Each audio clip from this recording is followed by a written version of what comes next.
Tonight in Miami, dozens of loved ones crowd a vigil for a 17-year-old stabbed to death outside an apartment complex. His family there says his ex-girlfriend did it.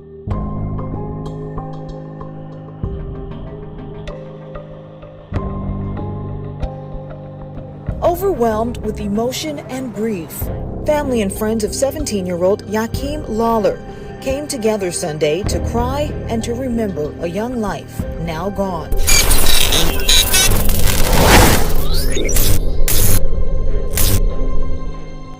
Begin with the sentence coming down for a teen accused of stabbing and killing her ex-boyfriend. It was an emotional day as the victim's family was face to face with the suspect.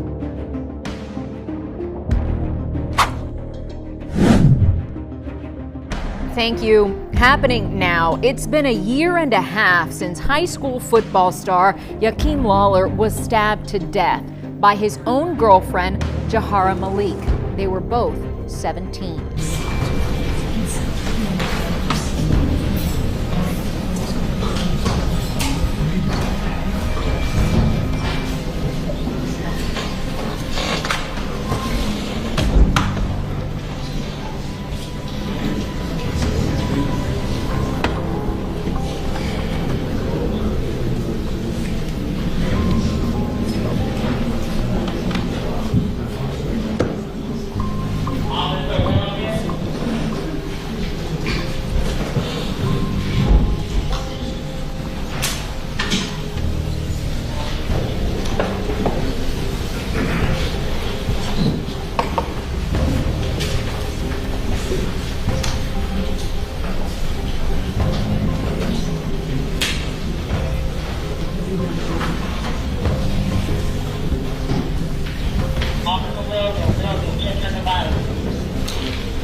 We're here in the matter of the state of Florida versus Jahira Malik. If the parties could announce their appearances for the record. Good morning, Your Honor, or good afternoon.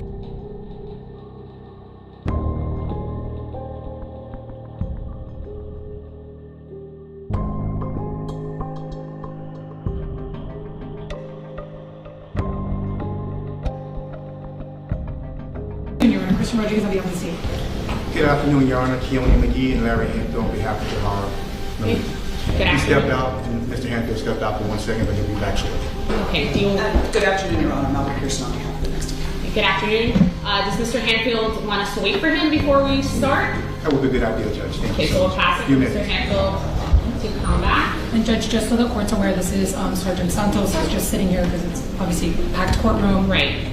So I just, if that's okay with the court. Good afternoon, Sergeant. I have no problem with you sitting there. I just want to advise everyone in this courtroom, obviously, this is an emotional day for everyone. So I expect everyone to behave and give these proceedings the respect and the seriousness that it deserves. There's going to be individuals that are going to be allowed to speak. I want everyone to be respectful. Please look at your phones, turn off your phones right now, because I do not want any interruptions to affect these proceedings. If there are interruptions, you will be asked to be removed from the courtroom and you will not be allowed back in. So again, this is an important day for the state of Florida. This is an important day for Ms. Malik, and we need to give it the seriousness and the respect that it deserves. Okay? All right, Mr. Hanfield, good afternoon. Good afternoon, Judge. All right, Mr. Hanfield, we're here in the state of Florida versus Jahara Malik. We're here on Ms. Malik's sentencing hearing. Is there any reason, Ms. Rodriguez, Mr. Hanfield, Ms. McGee, that we cannot proceed towards the sentencing? Not from the state, Judge. No, Judge. No, Judge. CBS News Miami's Anna McAllister joins us from the Model City neighborhood where relatives say an argument led to the attack. A fun-loving, respectful, and kind-hearted young man. That is how the family of 17-year-old Yakim Lawler describes him. They had big hopes for his future, but those dreams were cut short on Friday. We were hoping that, to see him go to the prom and go to college. It's just a devastation. Deputy Zeldrina Beecham serves on the Miami-Dade Police Department, and every day she has to respond to tragic calls. But the one she received Friday was totally different from when you're going out there handling calls every day and you see other people going through it. It's indescribable, especially a cherished family member like him. Deputy Beecham is talking about her nephew, 17-year-old Yakim Lawler. She says he was stabbed to death by his 17-year-old ex-girlfriend Friday night. Deputy Beecham says her nephew and his ex-girlfriend had an argument on the phone. Then the ex-girlfriend came over to the apartment where her nephew lived on Northwest 6th Court and 61st Street and killed him. What could have been said over the phone that was so bad that you want to take his life? Family and friends tell us Lawler was a senior at Miami Northwestern High, who was a great student, a running back on the football team, who had dreams of becoming a stockbroker. His loved ones say he was a good kid who stayed out of trouble. We told him to stay out of the streets and keep his head on right, and he did exactly that, and still this happened. Sunday night, dozens of people showed up to a vigil outside of the apartment where Lawler was stabbed to honor him. His mother speaking about the tremendous loss to the crowd. God took him away. I know everybody, even me, asking why, but we can't, question God. Now, just days before Christmas, Lawler's family is planning his funeral. It was so unexpected, and it's just a tremendous loss. Balloons and posters created a sea of green, Yakim's favorite color, outside the building where police say he was stabbed over the weekend. His parents didn't want to go on camera, but thanked community members for helping them push through. I lost a son, but I gained hundreds of sons. Look how much love he got right here. Don't stop showing up. Don't stop coming. Don't stop calling. We were hoping that, to see him go to the prom and go to college. A bright future his aunt, Officer Zeldrina Beecham with Miami-Dade Police Department, says was cut short Friday night. It's just a devastation. And I just can't even describe it. When I got the call, I was just in shock because I'm like, this is a kid who does everything right. And this still happened to him. Miami police say they got a call about a stabbing around 11 o'clock Friday night near Northwest 6th Court and 61st Street. Police have not said exactly where the stabbing happened in the building, but much of the investigation seemed to be focused in the parking lot, which was roped off. Family identified Yakim as the victim and say the suspected killer was his girlfriend. Miami police have only confirmed that the suspect is a 17-year-old female and that the two knew each other. That was his girlfriend, and she left her place and came there, and she did that to him. They had been having relationship issues lately. Beecham says the family feels a mix of sadness, but also anger. What could have been said over the phone that was so bad that you want to take his life? Beecham says Yakim was a student at Miami Northwestern Senior High School, where he played football. Always very respectful to his elders. He always was very helpful. Call me, just say, Auntie, how you doing? I love you. I love you too, nephew. She says he was good at math and wanted to be a stockbroker, a dream that will now never be realized. We told him to stay out of the streets and keep his head on right, and he did exactly that, and still this happened. Heartbroken family asking for justice. And the defendant herself apologizing for what happened in Local 10's Trent Kelly live in Miami with what happened in the court today. Trent. And Calvin and Nicole, there was a big difference between what each side wanted here in court today. Prosecutors pushing for 20 years in prison, while the defense was asking for a youthful offender sentence and a boot camp program. In the end, though,